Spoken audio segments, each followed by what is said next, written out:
Assalamualaikum warahmatullahi wabarakatuh. Waalaikumsalam.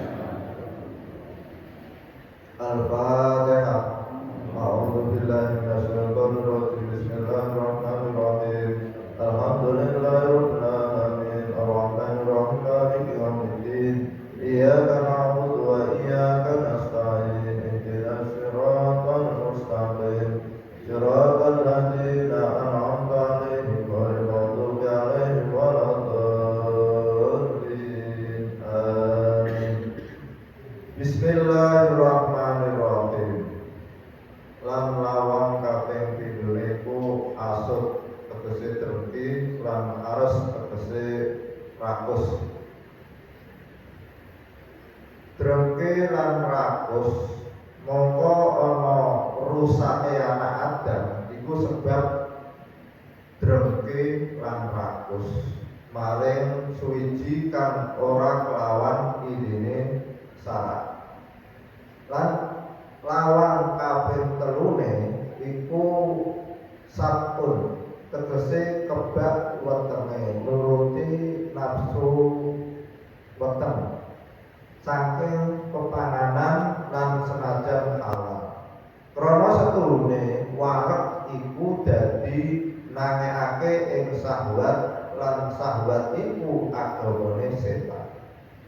Lan lawan kang kaping pate iku hubbul tazayyun tegese demen paes-paes saking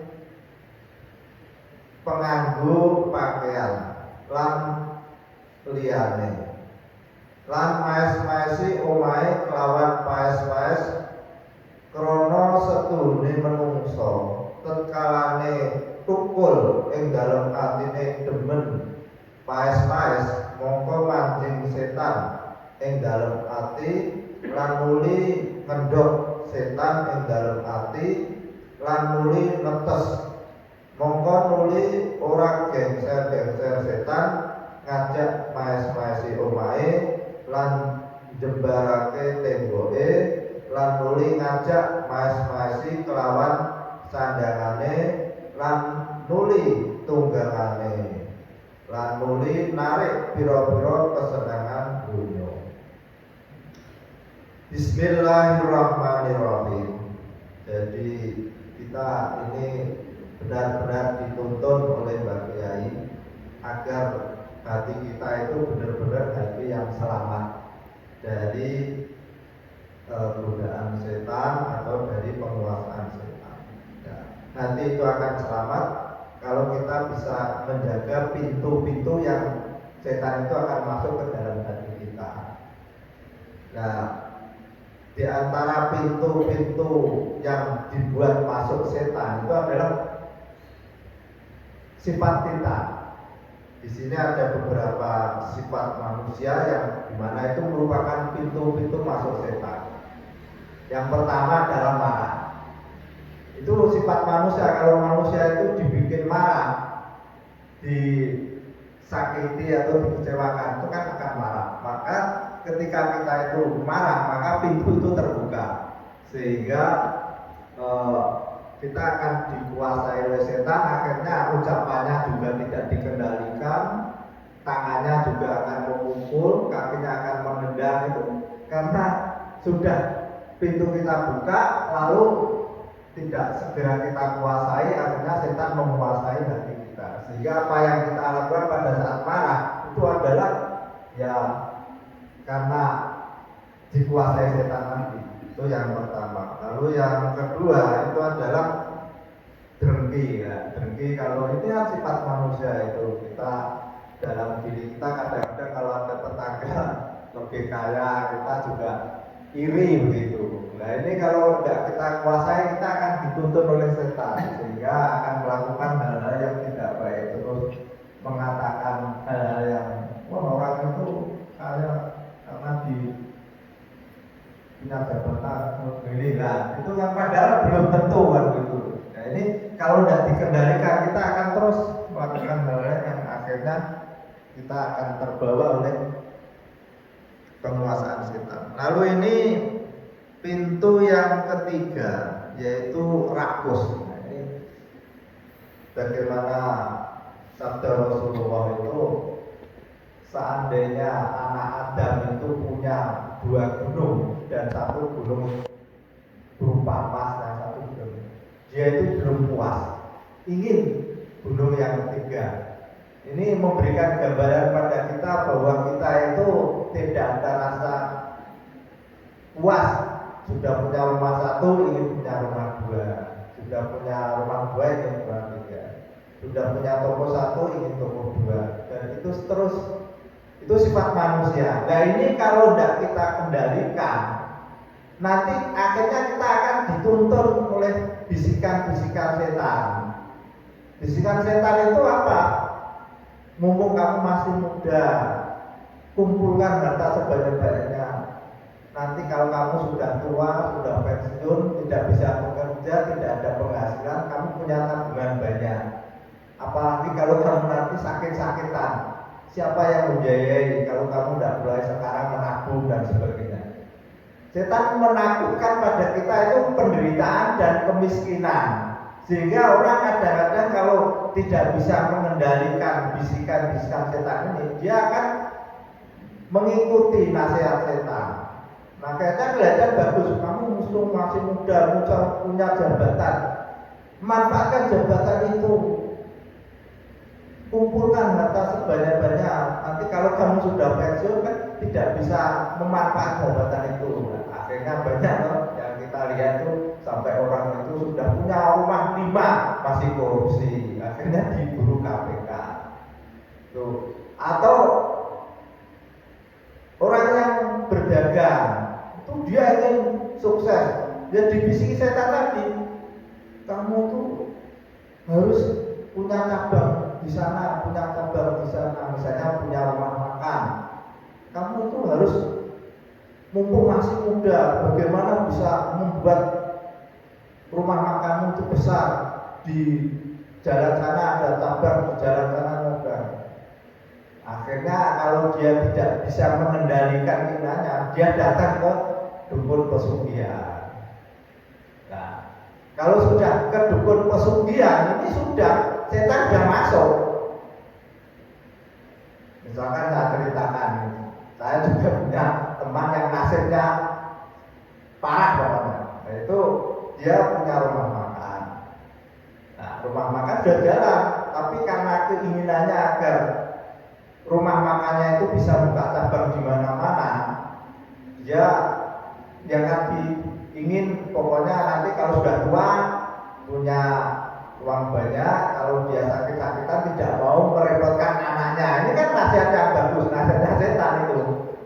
Akhirnya dia datang ke dukun pesugihan yang intinya ingin dibantu. Dukunnya bilang, tidak apa-apa saya bantu, tapi resikonya kamu harus siap. Tidak apa-apa Mbak, yang penting saya bisa sukses, bisa punya cabang di mana-mana. Benar, kamu siap menanggung risiko? Siap Mbak, nyawa pun saya taruhkan, yang penting saya bisa sukses. Ya kalau begitu, besok datang ke sini selama 7 hari kamu puasa 7 hari, nanti ritual di kamar ini. Jadi di dukun itu ada kamar, dia cerita sama saya. Nah, di kamar 7 hari dia ritual di situ, dia ditemui seorang wanita yang cantik pakai kebaya. Tapi wanita itu diam, tidak bicara apa-apa. Setelah 7 hari dia matur, Mbak, kok enggak bilang apa-apa, padahal saya kan minta dibantu. Enggak apa-apa, besok kamu datang lagi ritual di sini selama 40 hari. Istri kamu bijak. Betul, dia karena sudah keinginannya itu, dia datang lagi. Selama 40 hari istrinya di luar, dia masuk ke kamar itu sendirian. Selama 40 hari ritual, baca mantra-mantra. Mantranya itu setan yang nuntun, bukan mantra Allah, itu bukan. Jadi ya, benar itu sampai 40 hari dia ditemani beberapa wanita cantik-cantik di situ, tapi tidak ada yang bicara. Setelah 40 hari dia cerita sama saya, bilang sama Mbak itu, Mbak,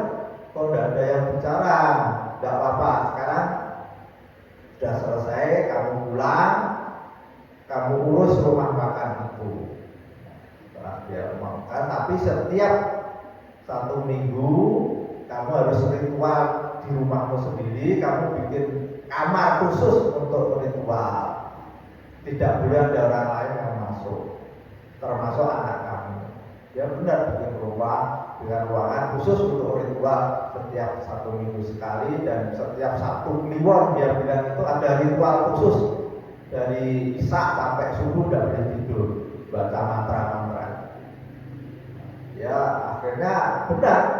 Jadi begitu dia ritual seperti itu, rumah makannya itu tambah ramai, dan anehnya itu penghasilannya tidak sesuai dengan hukum ekonomi. Kalau misalnya dia laku berapa porsi itu untungnya 1 juta, tapi itu setelah dilatih dibuka itu lebih dari 1 juta. Dia ya cerita sama saya seperti itu. Jadi misalnya 1 juta kok sampai 5 juta, dan dia sadar oh ini berarti dibantu.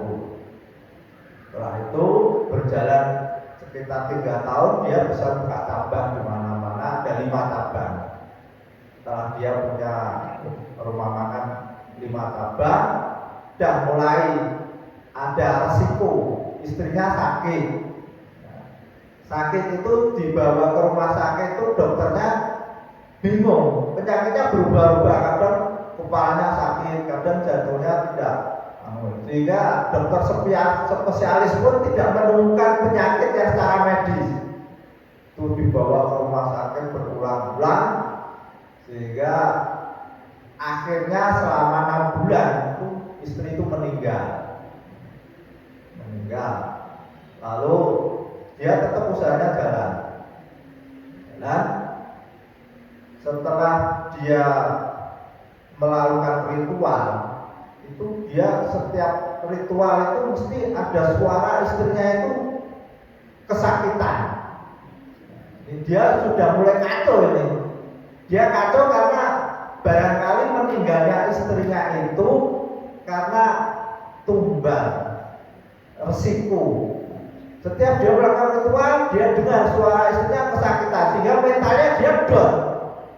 Jangan-jangan saya nanti nasibnya sama istri saya. Akhirnya dia tidak konsentrasi ngurusi usahanya, tapi mikirkan dirinya sendiri. Apa artinya saya punya mobil, punya rumah besar, punya rumah makan banyak, kalau saya nanti jatuh sakit. Nah benar, karena dia mentalnya down, lalu pikirannya kacau, takut. Ini secara medis, kalau secara psikis, orang yang ketakutan itu akan hormon yang menjadi fit itu akan berubah.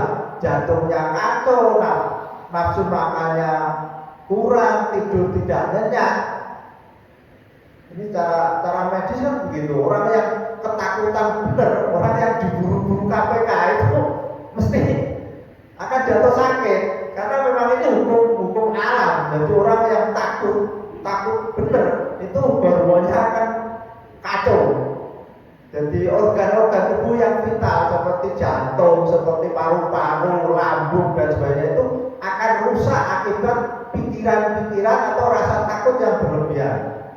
Maka kita usahakan jadi orang beriman itu jangan punya rasa takut kecuali pada Allah. Sekalipun menghadapi apapun, rasa takut itu jangan ada. Takut karena anaknya nanti tidak punya rumah, takut karena nanti sakit dan sebagainya, itu hilangkan. Sebab rasa takut yang berlebihan ini akan merusak organ-organ kita yang sebenarnya sehat. Jadi orang sakit itu pertama sumbernya itu karena pikiran kita. Nah, lalu betul orang tadi sakit. Nah, sakit itu oleh anaknya dibawa ke rumah sakit. Ya sama nasibnya sama istrinya tadi, di diagnosa dan ditemukan penyakitnya, dan akhirnya meninggal. Nah ini saya ini cerita nyata, bisa buat pelajaran bagi kita. Kalau kita itu dihantui rasa takut, rakus miskin, takut nanti kalau usia tua. Bismillahirrahmanirrahim. Di sini ada beberapa obat obat yang bisa kita ngobati diri kita agar bagaimana kita terlepas dari rakus dan bisikan-bisikan setan yang membuat kita itu nanti justru menyiksa diri kita. Yang pertama adalah kita harus pola hidup sederhana. Sederhana dalam arti apa yang kita peroleh kita terima, kita syukuri, kebutuhan kita manage. Jadi kalau kita belum mampu beli mobil ya udah usah beli mobil. Kalau kita belum mampu bikin rumah ya jangan bikin rumah. Ini paling tidak bisa mengendalikan kita sehingga kita tidak menjadi orang rakus. Kalau menjadi pejabat ya tidak akan korupsi. Kalau menjadi pedagang ya apa adanya, tidak akan ke pesugihan. Yang kedua adalah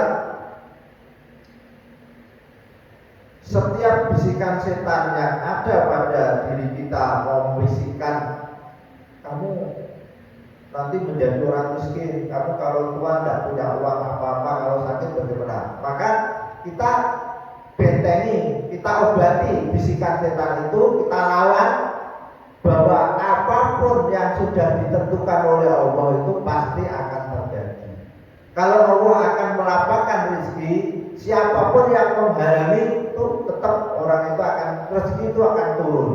Tapi kalau Allah itu menyempitkan rezeki, siapapun yang berusaha sekuat tenaga tetap sempit. Ini bukan berarti lalu kita menjadi orang fatalis, orang yang putus asa, jangan. Tetapi ini Allah membuat manusia di dunia ini tidak semuanya kaya. Ada yang miskin, ada yang kaya. Tinggal kita pada saat kita dilapangkan rezeki oleh Allah Subhanahu wa taala, maka kita harus pandai-pandai bersyukur memanfaatkan rezeki itu. Ketika Allah menyempitkan rezeki kita, tugas kita apa? Sabar. Menerima kepahitan-kepahitan, keinginan yang tidak terpenuhi.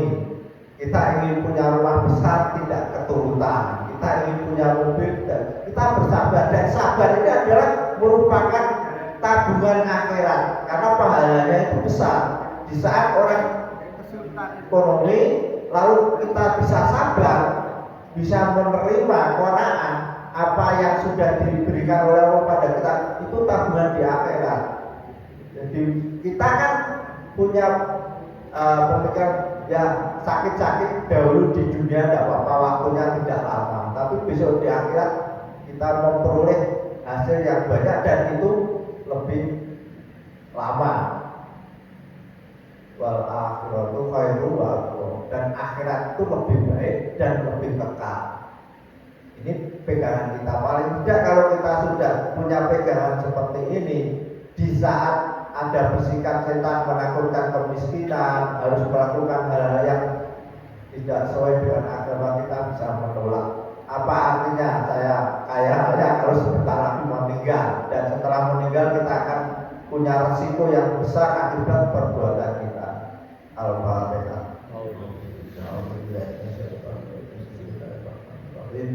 Alhamdulillahirabbil alamin. Ar-Rahmanir Rahim. Maliki yaumiddin. Iyyaka na'budu wa iyyaka nasta'in. Ihdinas siratal mustaqim. Siratal ladzina an'amta 'alaihim ghairil maghdubi 'alaihim waladdallin. Assalamualaikum warahmatullahi wabarakatuh. Waalaikumsalam.